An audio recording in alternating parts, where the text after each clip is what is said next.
Bom, meus cumprimentos a cada servidor, servidora, professor, aluno e comunidade em geral que nos assiste nesse momento.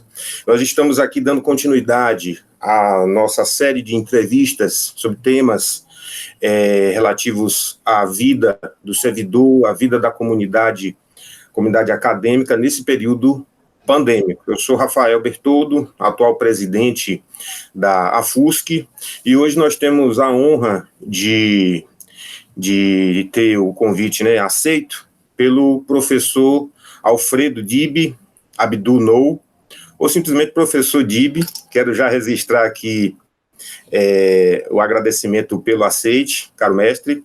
O professor Dib ele vai discorrer para a gente sobre o tema educação financeira, educação doméstica, em tempos de pandemia. O professor Dib, ele é docente e pesquisador do Departamento de Ciências Administrativas e Contábeis, também empreendedor, e atualmente é o coordenador do Profinit, o mestrado profissional em propriedade intelectual e transferência de tecnologia para inovação. Bom, eu vou fazer rapidamente um contexto sobre o tema que hoje está em pauta, em tela, e aí passo para o professor Dib fazer aí alguns apontamentos de ordem conceitual.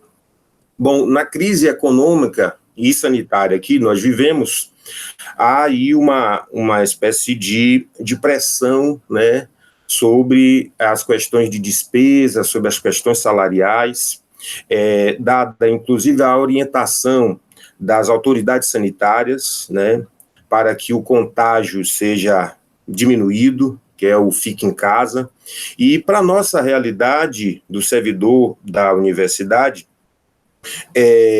despesas como água, como energia, como banda larga de internet, sofrem nesse momento um certo aumento, porque muitas das atividades elas não sofreram interrupção, apesar da universidade estar fechada, mas ela está funcionando. E muitos docentes também estão aí em atividade de aula, especialmente na pós-graduação, exemplo do próprio professor Dib, e também tocando os seus projetos, projetos de pesquisa e de extensão no que é possível nesse momento. Então, esse tema, ele vem trazer alguns esclarecimentos para nivelar o nosso servidor sobre conceitos de como nós podemos adequar a nossa vida financeira a esta realidade, Eu trago também, dentro desse contexto, e sem dúvida é inescapável que eu faça esse destaque, nós, enquanto servidores públicos do Estado da Bahia, tanto servidor técnico, tanto quanto professor, eles passam já há um tempo com uma situação de dilapidação salarial, Nós temos aí alguns exemplos como o não ajuste linear inflacionário que há 5 anos a gente não percebe, o aumento da alíquota previdenciária e, mais recentemente, a perda de alguns direitos trabalhistas, citando, inclusive, a Lei Complementar 173, e perdas de direitos como a estabilidade econômica, a suspensão de contagem de tempo para gozo de licença-prêmio, de quinquênio. Então, esses pontos todos acabam pressionando ainda mais nosso potencial salarial, Então, esse é o contexto inicial. Eu quero agradecer mais uma vez aí o aceite do convite pelo professor Dib, e dado esse prognóstico, contextual, eu quero passar aí a palavra ao professor Dib para ficar à vontade em fazer aí essas considerações de ordem inicial. Muito obrigado, professor, pelo convite. Como é que está? Estou bem, eu que agradeço o convite, parabenizo pela iniciativa de mais uma ação do sindicato, que é o que você disse, apesar das atividades presenciais, vamos dizer assim, não estarem sendo realizadas em função da orientação que seguimos, continuamos com as nossas atividades e encontramos aí outros caminhos, outros meios de realizá-las. Então, queria parabenizar você, a equipe, por darem essa iniciativa e trazerem essa temática sobre a economia doméstica em tempos de pandemia para discussão, para trocarmos ideia e construirmos junto algo melhor, né, para sairmos dessa de uma forma mais plausível. Se você me permite, então, já posso fazendo um link com a temática. Como estamos numa universidade, o curso de economia doméstica, ele existiu no finalzinho da década de 50 até aproximadamente o ano de 2000. Algumas universidades, elas tinham este curso oficialmente, e como uma faculdade de economia doméstica.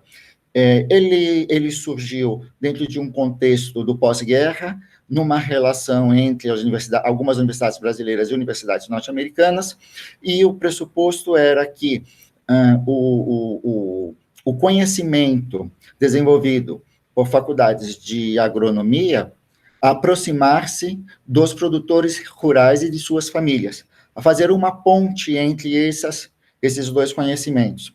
E uma troca no que se refere à alimentação, a vestuário, a determinados hábitos.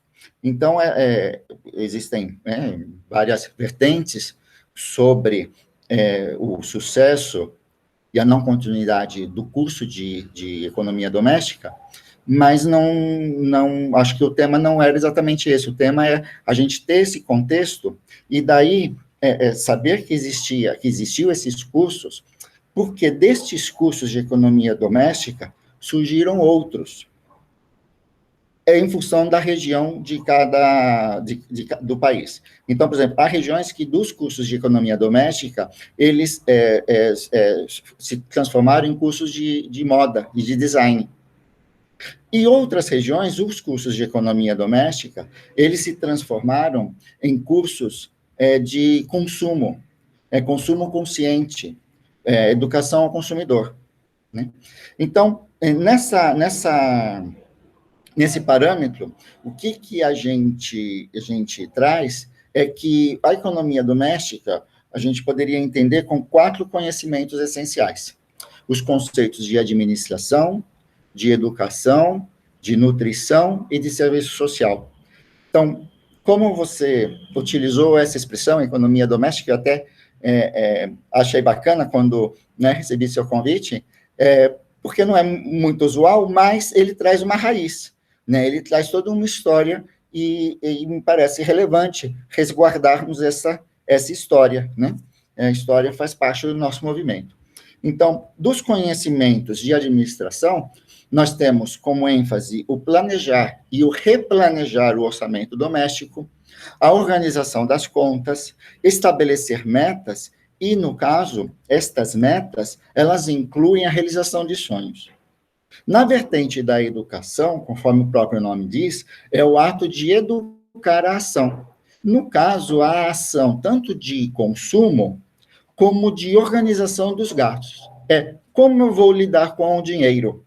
E esta ação de educar a ação, ela é extremamente relevante, né? Os dados demonstram que em torno de 60% da população, nos últimos 6, 7 anos, mantém um nível de endividamento superior a 60%. 60% da população não consegue pagar suas dívidas, e são as dívidas oficiais. Não são aquelas dívidas, né, que você tem com o papai, com a mamãe, com o vizinho, né, aquele fiado do açougue, o supermercado que está lá anotado. Não, nós só estamos nos referindo às dívidas oficiais, ou seja, aquelas que já tentaram ser negociadas e não conseguiram. Então, é um dado que a gente precisa tomar cuidado e estar atento. Não é fácil, mas não é impossível. Ok? Com referência à vertente da nutrição, ela se refere aos hábitos alimentares correlacionados à questão da saúde. Então, saúde e hábito alimentar são 2 pernas que caminham muito juntas. Ao mesmo tempo, elas representam um gasto significativo nas contas no final do mês, tanto a alimentação como a saúde. Então, a vertente da nutrição, ela é extremamente importante porque ela afeta o bolso, ela afeta o indivíduo e a sociedade. né? Então, é importante essa questão de saber lidar com o dinheiro, porque, conforme dizem, o dinheiro não aceita desaforo. E se a gente não cuida desse dinheiro no final do mês, que é a situação mais difícil que se tem, é você acumular dinheiro, né? Quer dizer, qual é a diferença? A diferença de um milionário é que ele conseguiu juntar, um milionário, 1 milhão, e de uma pessoa que não conseguiu juntar 1 milhão. Bem, então, o mais difícil é isso. O mais difícil é você juntar dinheiro todos os meses. Isso é muito difícil. Em que momento eu tenho essa possibilidade? Quando eu recebo o salário no final do mês. Eu estou juntando ali o dinheiro. E eu tenho que saber respeitar isso. Respeitar a mim e a situação, né? Então, esse quarteto, esses 4 pés, são muito importantes nesse entendimento da economia doméstica que se entende hoje. E a última vertente é a questão do serviço social. Essa raiz se mantém muito firme e forte, né, que é na perspectiva da discussão de políticas sociais, na ação voluntária, no respeito às diferenças e aos diferentes. E quando a gente fala de economia doméstica, você não está sozinho. Tem você, tem filho, tem a mãe, tem a tia que mora junto, o pai, o avô, e cada um tem uma perspectiva. Cada um tem uma necessidade, uma demanda, uma realização. E isso precisa ser respeitado. Né? E essa ação conjunta é que faz a construção de um projeto familiar, ético, político e profissional para realçar as virtudes e ordenar a questão dos valores. O termo economia doméstica, ele se aproxima muito do que se chama hoje educação financeira. A educação financeira, ela, vamos dizer assim, explodiu no mercado, não no mercado acadêmico, mas no mercado em geral. Hoje, uma das situações mais fáceis é você abrir qualquer página de jornal ou de revista, ainda que sejam revistas de entendimento, e você ter lá uma aba ou um canal específico, educação financeira, finanças pessoais, etc., com várias dicas. Então, ela se expandiu para a sociedade, a comunidade, de uma forma muito expressiva, né? Os bancos cuidam disso, você tem várias ações de associações não governamentais. Nós, por exemplo, temos, humildemente, nossos projetos de educação financeira, que não vem de hoje, já vem de algum tempo, né? A universidade tem outras ações também de educação financeira, os professores atuando. Então, o termo educação financeira, ele expandiu nessa perspectiva. Mas a gente também precisa tomar cuidado, porque ele foi abraçado muito fortemente pelos interesses de bancos de investimentos. Então, por isso, o nosso cuidado aqui de estabelecer essas 4 vertentes. Um desafio nessa economia doméstica, e mediante esse cenário que você apresentou, é estabelecer e restabelecer uma ordem com relação ao dinheiro, com relação ao crédito, ao cartão de crédito. Então, possuir um cartão de crédito, ele pode ser extremamente positivo se você sabe lidar com isso. Então, quando eu tenho um crédito, é um sinal positivo. As pessoas acreditam que eu tenho a capacidade de pagar, mas a minha capacidade de gerar riqueza, a minha capacidade de gerar riqueza, ela não é infinita, ela é finita, ainda bem que ela é finita, né? Se eu tenho um cartão de crédito e consigo, com ele, acompanhar meus gastos e controlar em que eu estou gastando, isso é ótimo, porque eu posso fazer um planejamento. E o cartão de crédito é uma forma, vamos dizer assim, simples e prática para fazer isso. Hoje em dia, qualquer lugar aceita cartão de crédito. Na pandemia que nós estamos vivendo, praticamente, né, se faz tudo com cartão de crédito. As autoridades, inclusive, incentivam o uso do cartão para evitar o manuseio com dinheiro, né? Então, até as pessoas que eventualmente não estavam muito acostumadas a usar cartão, um pouco passam a usar até para a sua própria segurança, e assim nós temos esse canal, mas nós temos que saber lidar com esse canal, né? Saber que nós temos prioridades e colocar essas prioridades em primeiro lugar. A felicidade, o sorriso, a realização dos sonhos, um conforto financeiro e também o controle dessas contas. Então, sobre esse pontapé inicial, sobre os conceitos. Eu não sei se você que é crítico tem uma consistência dentro desse parâmetro, e uma capacidade analítica, que você acha, e era isso que eu gostaria de comentar, pelo menos nesse momento. Perfeito, mestre. Esses apontamentos todos aí, eu acho que eles constroem um elenco que já podem ser visitados pelos nossos servidores, dada a nossa realidade, né? Inclusive, nesse período pandêmico, essa crise, tem muito falado sobre justamente essa necessidade, muitas vezes imposta, né, do consumo racional, né, de diminuir a nossa pegada, né, nesse cenário, nesse contexto, né, aquela coisa de pegada ecológica, né, e também acaba sendo não um convite, mas uma imposição, né, a partir da nossa realidade, que nós tenhamos um mínimo de domínio, com certa propriedade sobre esses conceitos, porque há uma insegurança, inclusive, no campo jurídico, né, da nossa situação, referente ao nosso salário, referente ao nosso soldo, referente aos nossos vencimentos, né? E um ponto muito interessante que o senhor tocou, que o senhor já conduziu um projeto nessa linha de educação financeira, né? A respeito de pesquisa também, né? É interessante hoje utilizarmos as ferramentas que estão disponíveis, né? Por exemplo, tem um aplicativo, inclusive até do próprio governo do estado, chamado Preço Certo. Acho que o Preço Certo é a compra certa, que faz, dentro de um raio, né, de ação, um comparativo sobre produtos, preços, valores, e isso é interessante. Por exemplo, um hábito ou uma boa prática que a gente precisa adotar, né? A questão da melhor pesquisa, da melhor compra, da compra racional, do consumo consciente. O que eu queria lhe perguntar agora, mestre, é a respeito de uma realidade um pouco mais micro, né? Que os servidores hoje estão inseridos, né? Apesar do senhor já ter discorrido aí alguns pontos, é interessante para o servidor ele saber quais são, vamos dizer assim, dicas, ou qual é a postura nesse momento que ele sofre um aumento de despesas, por exemplo, com as atividades remotas, né? Aquela coisa que eu falei logo no início, da água, da energia, do pulso de internet, inclusive até dos dados móveis, do celular e tal. Tudo isso aí,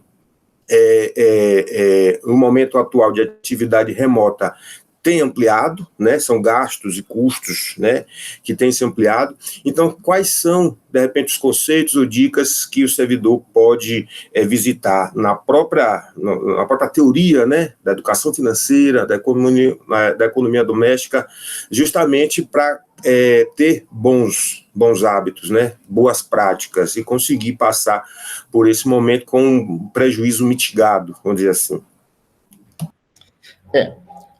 Agradeço sua pergunta. Realmente a situação não está, vamos dizer assim, muito tranquila, né? Não está muito tranquila por três vertentes, no mínimo.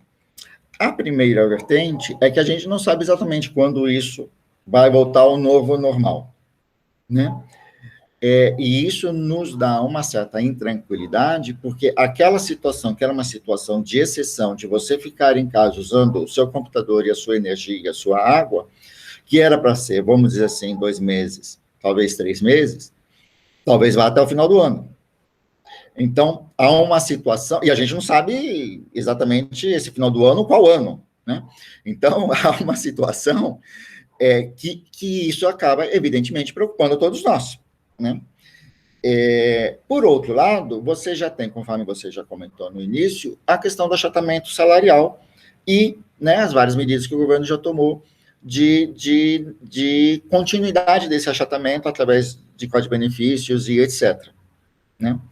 E ainda por cima se agrava a situação, porque agora eu tenho em casa gastos que eu antes não tinha, mas que todo mundo entende que nesse momento acabam sendo essenciais porque a universidade não parou, né?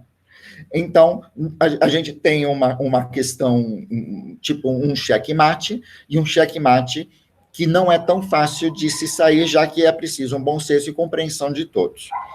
A primeira questão é que a gente fica se questionando muito sobre a saúde do trabalho.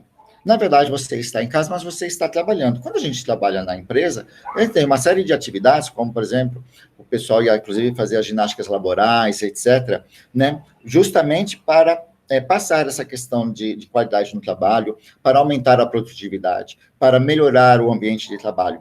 E em casa a gente não tem muito disso, né?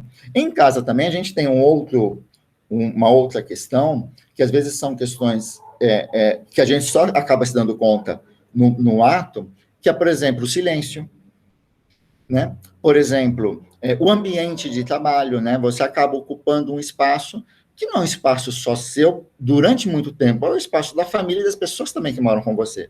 Uma situação é você fazer uma reunião de 1 hora, né? Mas outra situação é você ficar 8 horas por dia usando a mesa, o computador, a internet, o celular e etc. Então, e durante muito tempo, né? Então, são situações que, além dessas questões financeiras, afetam também as questões familiares e psicológicas. É lógico, todo mundo quer fazer o melhor. Eu vou ter que trabalhar em casa, a gente vai compreender a situação, então nós estamos trabalhando em casa e a gente vai querer fazer o melhor. Mas, às vezes, há situações que nos fogem do controle completamente, né? Como, por exemplo, não sei se dá para você ouvir, o cachorrinho latindo aqui na rua, né? Então, eu não posso fazer nada, né? Então, o que você tem no trabalho, o que é que você tem no ambiente de trabalho é a ambiência, é um ambiente de trabalho que está voltado a isso, né? Que melhora a nossa produtividade, com, por exemplo, equipamentos adequados, cadeiras adequadas, teclado adequado, iluminação, refrigeração, né? Sistemas de telefone internos.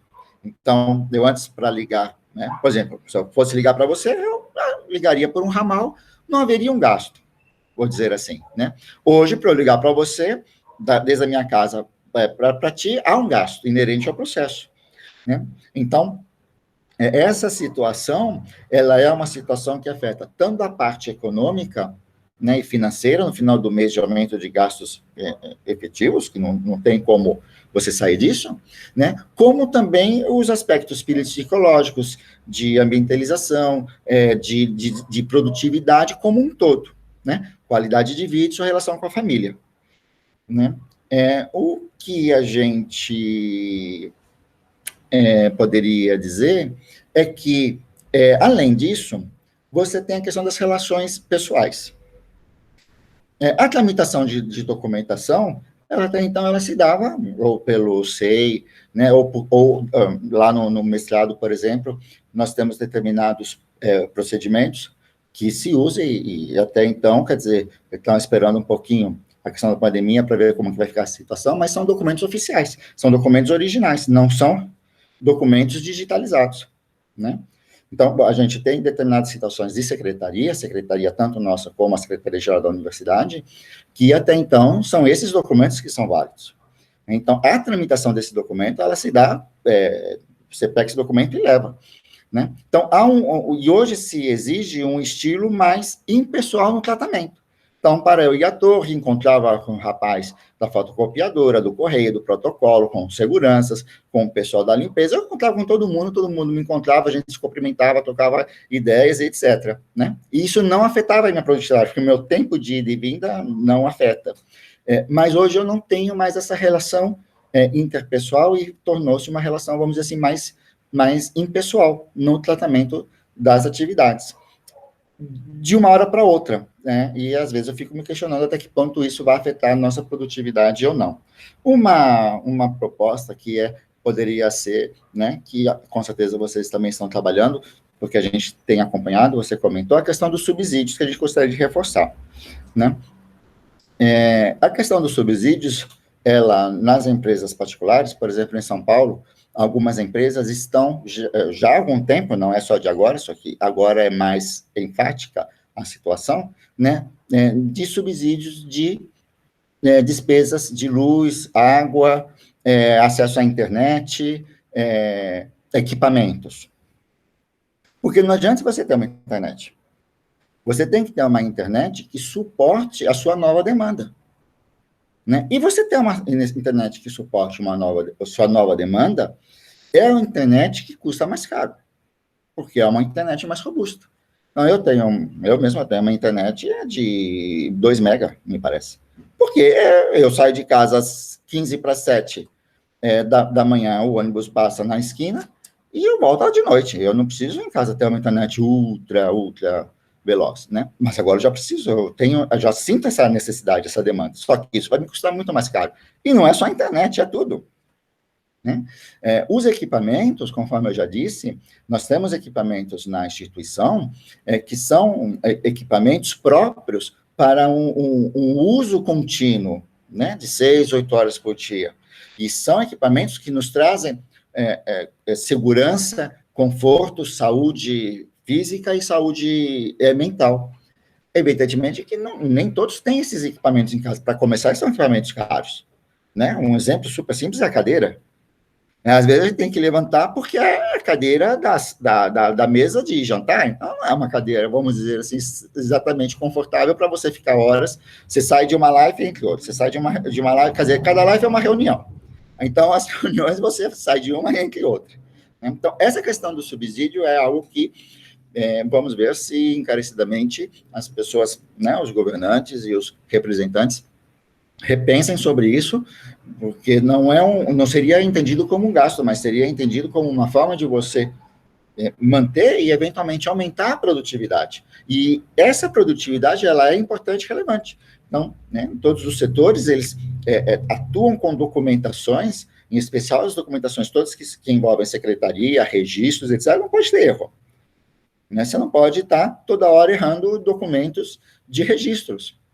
E para isso eu tenho que atuar melhor e mais rápido. Então, essas questões de tentativa de superar este problema, a gente pede para que, tanto em casa, como aqueles que estão na coordenação geral de possíveis soluções do problema, estejam mais atentos. Então, não adianta nada eu ter uma super boa vontade de desenvolver as atividades se o computador que se usa não é um computador, como eu citei na universidade, que é um computador possante, que dá conta do registro, e eu levo muito tempo, né, que é algo que eu tenho escutado de alguns técnicos ou servidores, né, trava toda hora, o computador não suporta 4, 5 abas abertas ao mesmo tempo, você necessita fazer 2 atividades paralelas, como, por exemplo, consultar um documento ao mesmo tempo que você está conversando com uma outra pessoa, né? Ou numa sala, o computador vai devagarinho. Né? Então, algo que eu faria, sei lá, em 5 minutos, eu levo apenas 7, 8 minutos, fora a atenção, né, de ver que fica rodando e não funciona. Então, esses subsídios que vêm tanto da parte dos gastos de água, de luz, de acomodação, de imobiliário, do uso de determinados equipamentos. Mas também a gente não pode esquecer a questão social e a questão individual de qualidade de trabalho, porque você tem inúmeros estudos sobre isso, né? O sindicato e o CDRH desenvolvem atividades justamente nessa direção, e você não pode simplesmente abrir mão dessa situação. Né? Por quê? Porque eu tenho um requisito muito importante, que é a produtividade no trabalho. E essa produtividade no trabalho me atribui uma qualidade de resultados efetivos. E eu tenho que manter essa qualidade de resultados efetivos, mas não a qualquer preço. A um preço que me atribua ao meu trabalhador uma qualidade de vida e uma qualidade de bem-estar. Perfeito, mestre. Esse ponto do subsídio, de fato, nós, enquanto sindicato, inclusive em comunhão com os outros sindicatos, é uma pauta emergente nesse momento. Até porque o uso de todos esses recursos da instituição, eles vão diminuir, né? O uso do próprio mobiliário, essa parte, né, de recursos tecnológicos, o computador e tal, e a parte de energia. Então, a transferência de despesa para que, no final, o resultado seja o mesmo, né, porque é o princípio da administração pública, eficiência, eficácia, né, essa transferência de despesa, ela deve, sem dúvida, levar em consideração que o servidor, o professor, ele está ali em determinado prejuízo. Então, o subsídio é justamente nessa linha, né, para que essas despesas, para que a atividade remota flua, né, e aí o produto final seja, como o senhor colocou aí, né, um produto esperado, de serviço bem prestado, sem dúvida a universidade, a instituição, ela tem que utilizar meios para viabilizar esse processo. E esse ponto de subsídio é um que nós vamos, de fato, defender. Bom, mestre, eu estou me encaminhando aqui já para a parte de encerramento dessa entrevista.